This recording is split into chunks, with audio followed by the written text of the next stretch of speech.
না, কথা সত্য।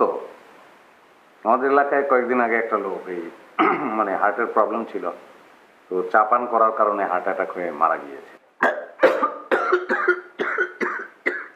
তো ফারুক সাহেব কি হলো? শুষ্ক চা গলায় আটকে যায়। মানে হ্যাঁ, এক গ্লাস পানি দাও তো। যাও। জি ভাই, আনতেছি।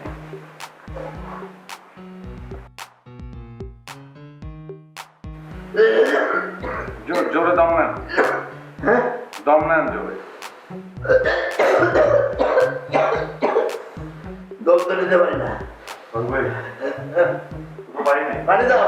দেখলাম পানি পাইনি। কি বলো? জি ভাই, আমার মনে হয় কি ঢাকা ওয়াসাতেই পানির সমস্যা চলতেছে। আমাদের এলাকায় ওই লোকটা, ওই যার কথা বললাম যে হার্ট অ্যাটাকে মারা গিয়েছে, সে ওই মরার আগে খুব পানি চেয়েছিল, পানি পায়নি। কি নাম অন্য ফারুক। হ্যাঁ, কি ফারুক হ্যাঁ?